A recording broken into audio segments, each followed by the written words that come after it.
Better for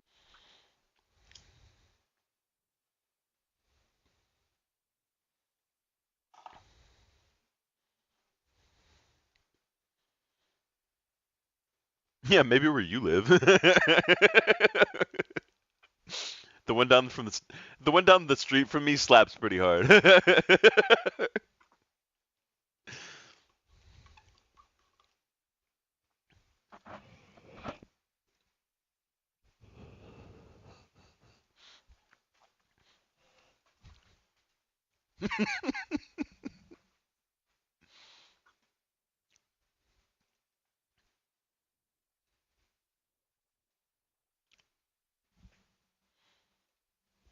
Uh-oh.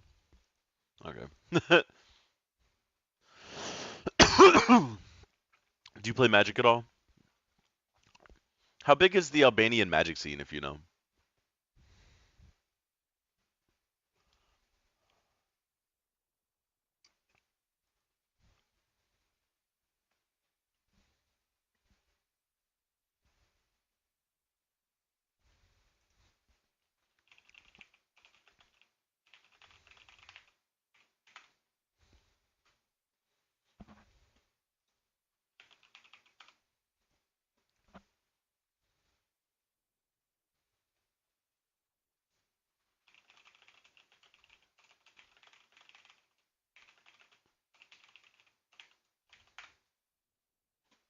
Hmm.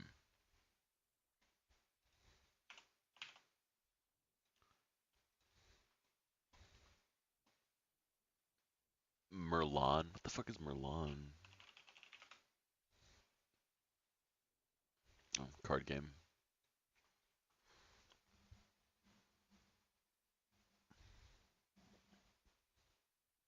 Okay, so desert card. You can buy Magic the Gathering cards in Albania, at least online, apparently.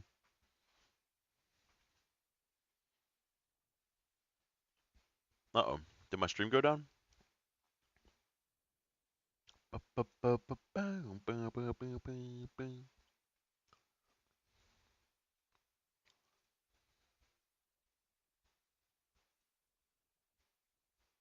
Uh-oh.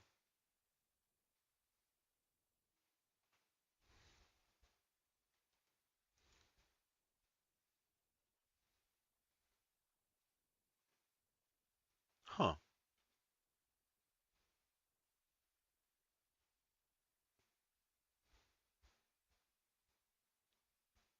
Huh. That was weird. Didn't mean for the stream to go down. I don't know what happened.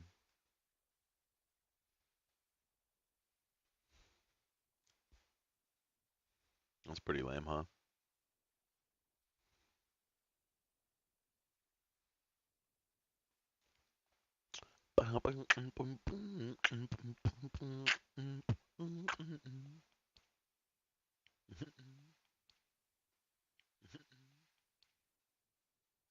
Okay. Hopefully Hated Lux comes back. That was a funny combo. I can convince an Albanian that Trump is net negative.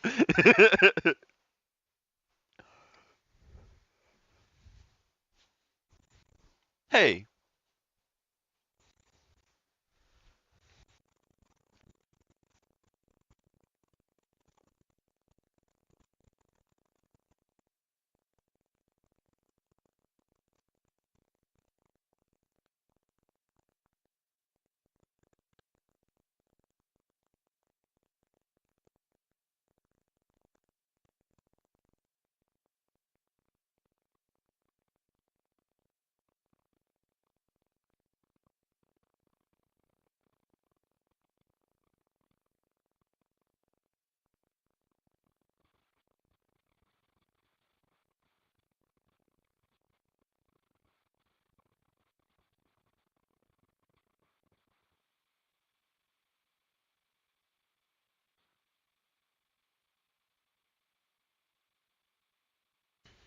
my dog is the sweetest dog.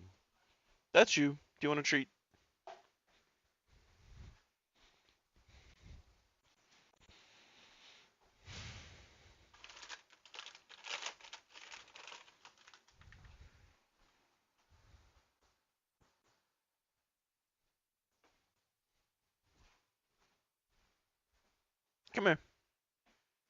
Come here. Valor. Sit. Good girl.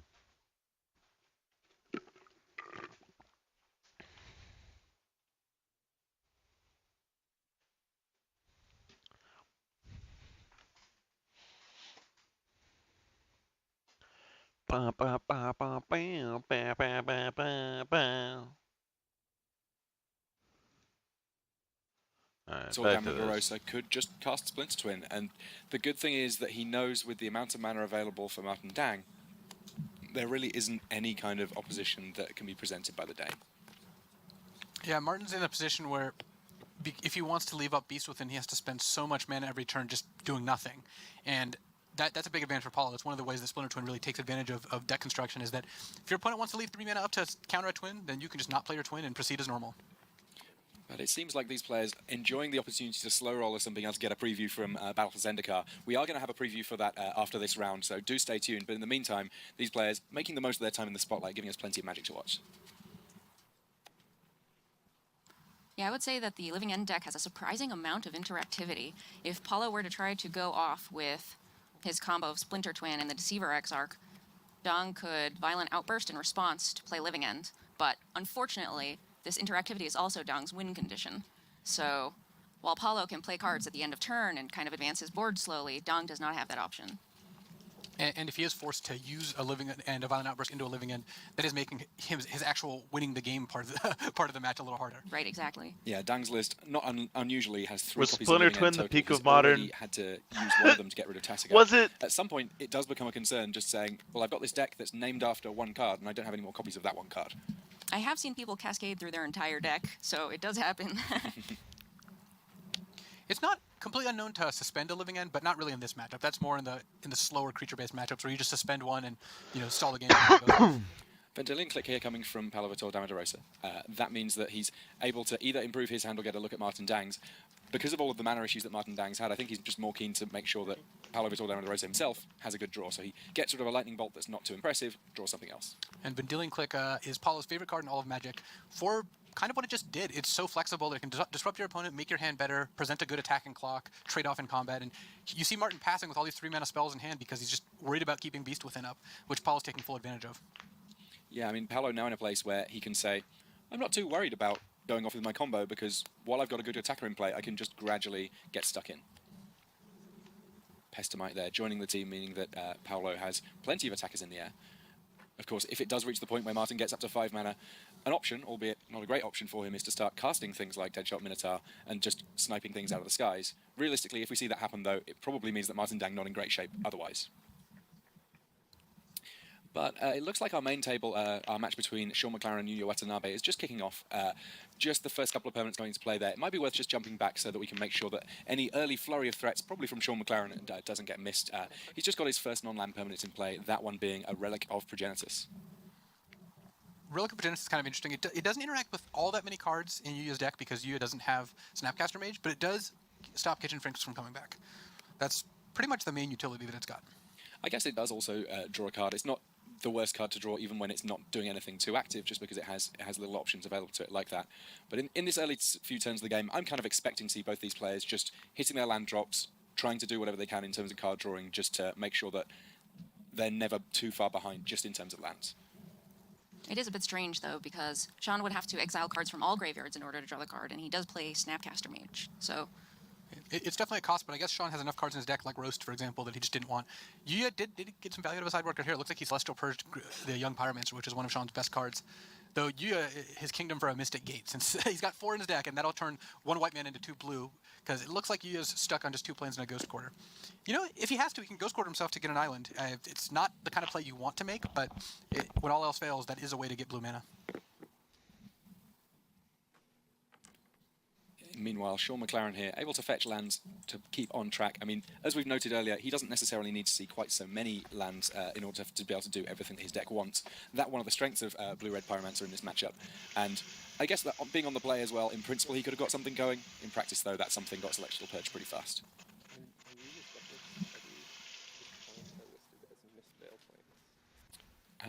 This is interesting. So there's a question just about the deck list for Yu Watanabe. I think that Sean was thinking that there were some planes listed as misfail planes.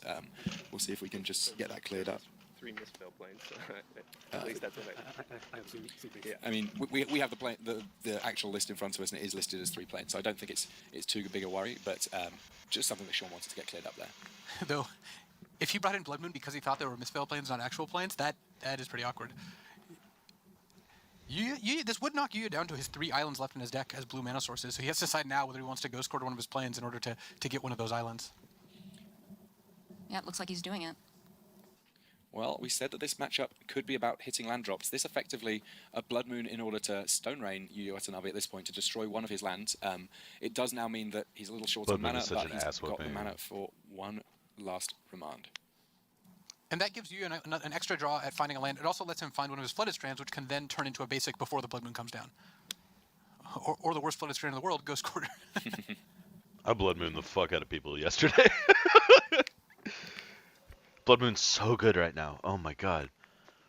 Yeah, Sean only has a couple of blood There's so moons many in the decks that sideboard, just but I think fucking it's like, pretty oh, reasonable Blood to Moon, bring I him in can't against play Yuya. anything in my As whole you deck. mentioned, Yuya tends to win the mid and the late game because his cards are larger and more impactful. So if Sean can kind of just stick a Blood Moon early, then it's possible that he can get his threats to remain impactful.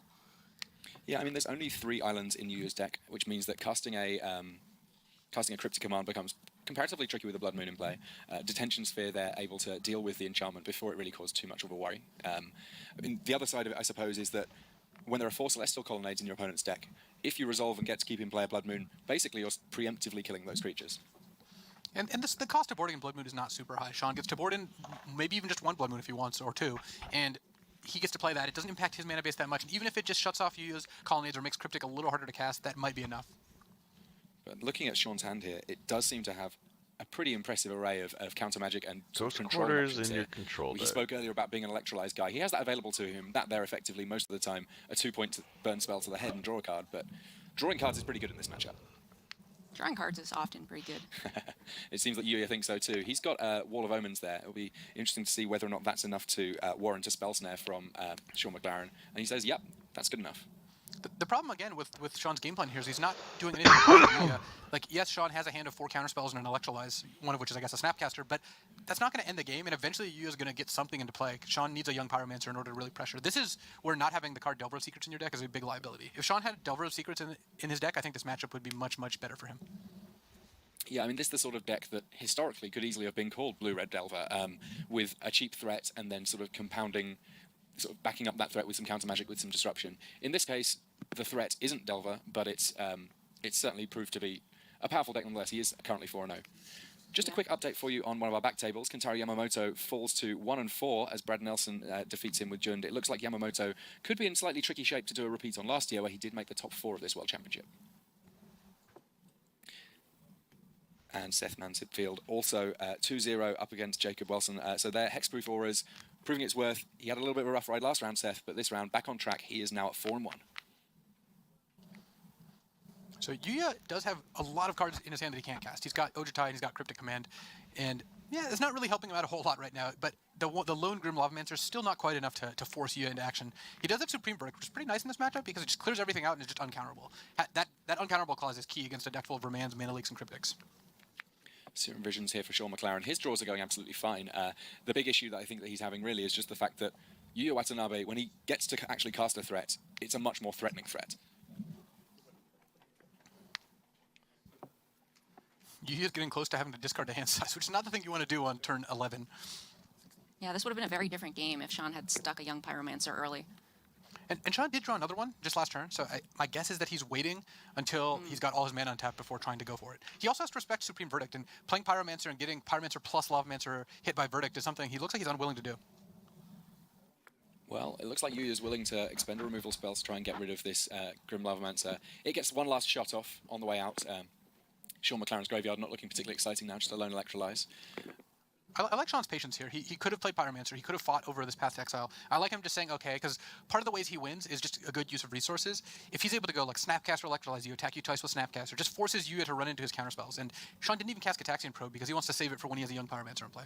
Yeah, I think this really speaks of all of Sean McLaren's experience. He has won a Pro Tour playing red, white, blue control. He came in the finals of another Pro Tour. He very nearly won against Ari Lax with a Jeskai deck as well. This very much his comfort zone when it comes to Magic the Gathering. And we're seeing, currently 4-0. And even if he's in a little bit of a tough spot in this match compared to some of the others, he clearly knows what's going on. Yeah, a common mistake of weaker players is to aggressively play things in the control mirror, because this kind of not doing anything for several turns on both sides makes them nervous, but it's often the correct thing to do because everybody has so many counter spells. So we're going to see a bit of a fight here. If you see the Pyromancer's currently getting targeted by Spell Snare. Sean has multiple ways he could respond to that. He's got Spell Pierce, which he's not going to cast right now because he has too much mana up, and he's got Dispel, which seems like a good place to start. Dispel, of course, noteworthy because the Spell Snare that is sat in Yu Watanabe's hand is not going to be a good answer to it. If we just take a little look at what is available to Watanabe to work with, he also has a Dispel. Well, he can just let it resolve and Spell Snare the Pyromancer again, which looks like is what he's opting to do. Now, because Yu is out of blue mana, Remand will let the Pyromancer resolve. Sean could also go the slower, more controllish route of just remanding his own Pyromancer and trying again next turn, but being up a card. Wow, he just let that happen. That I'm actually surprised by. I would have figured that he really wanted to fight over Pyromancer, but it looks like he's content not to. Supreme patience here from Sean McLaren. And now he goes with the Gitaxian Probe, so he gets to see everything else that Yu Watanabe is working with. Let's bring that up so you can see it too. So Dragon Lord Ojutai is there, Cryptic Command, Supreme Verdict, Dispel, and Spell Snare. So plenty of counter magic once the blue mana becomes available. A great answer to threats whenever he needs to use it, and then a big finisher. Almost everything a control deck wants, but no land. I think the main reason Sean did not fight over this a little harder is that he's worried about Yu untapping and playing Ojutai if Yu hit a 5th land. And Yu does have the Ojutai, so that's a very valid concern.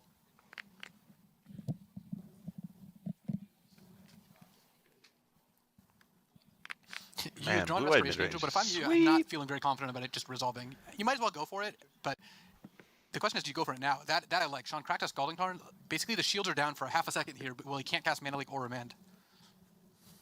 And a threat on the board is certainly something that Yu is looking for. I mean, this is an interesting matchup because it's not one that's ever going to be won fast. It's about sort of picking your spots, and this way Yu says, right, I've got a good moment, let's use it.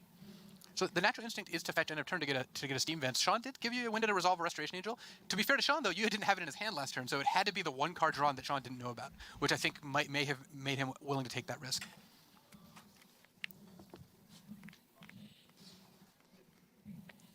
Sean McLaren, plenty of options in his hand also. We can see there he's got the counter magic. He's not really going to want to use that Snapcaster Mage for nothing. As it is, he can use it to draw a card. Gitaxian Probe there being the card that gives flashback to leave as much mana open as possible. This Restoration Angel is problematic, though. Because Yu is able to resolve it, he now isn't under pressure by this Lavamancer or the Snapcaster Mage. So Yu now is just happy.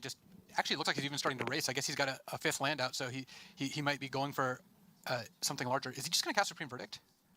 Looks like he's thinking about it. Now, we can see that he's drawn the extra island. That also, of course, means that he has got counter magic available to him next turn for some of the things that Sean McLaren might want to do. Yu is very aggressively protecting his life total here. You see these like firing off Supreme Verdict, casting Path to Exile on a Lavamancer. Yu just does not want to get burned out, which I feel like that shows confidence that he's got the late game. So he just wants to make sure he has a high enough life total once he gets there.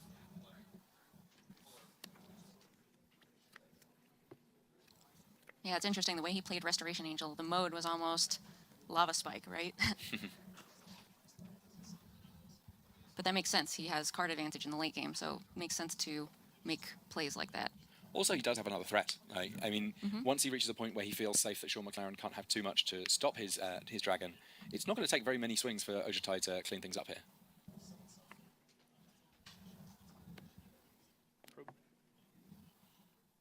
Sean McLaren here protecting his low total by actually paying regular mana to cast Gitaxian Probe, and 5 cards in hand for Yu Watanabe here.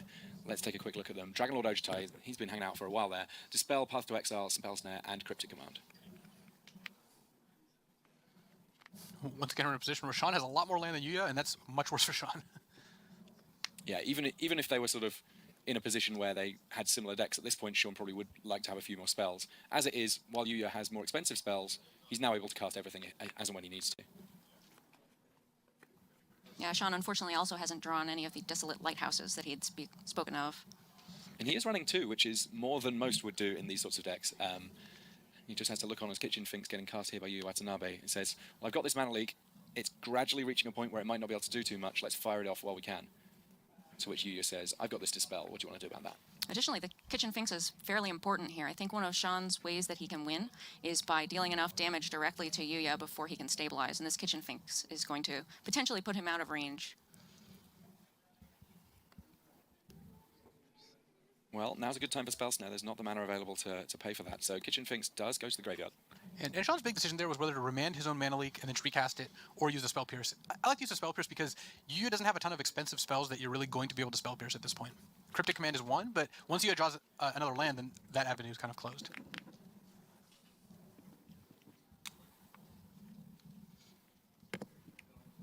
So Yuya drew Mystic Gate. The question is, does he go for Ojutai into a handful of 5 cards? He's got a Spell Snare as backup, but he doesn't. He has no protection against a Cryptic Command or just Sean having 2 counters of basically any kind. Yeah, Sean has already showed that he's happy to throw a few counters into the ring if needed. And he has 5 cards in hand at this point, so being a control deck, one would assume that he's got to have at least one kind of counter spell. In the meantime, though, one benefit that Sean McLaren does have is that when he wants to deploy a threat, it really doesn't trouble his mana too much. That Grim Lavamancer not really meaning anything in terms of how much counter magic he could still have available to him. So even though Grim isn't a huge threat, Yuya, I think, is very happy to use Cryptic Command here because it's a 4-mana spell. He's fine it getting countered, but he wants to spend his 4 mana on this spell while he can. And there's a remand on the Lavamancer. That meets a Spell Snare.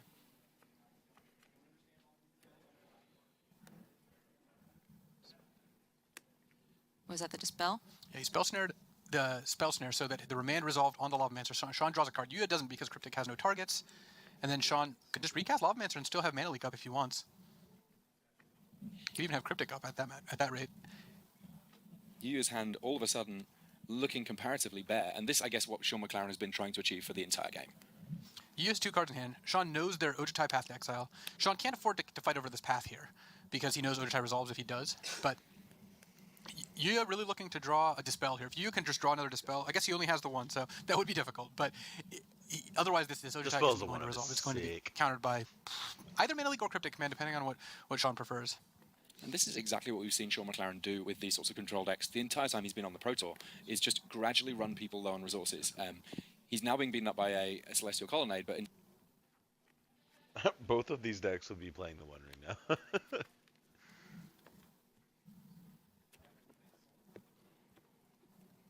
supreme patience being shown by both these players here. The life total's 9 to got a 11. follower, though. Plenty of play Yay! left in this game.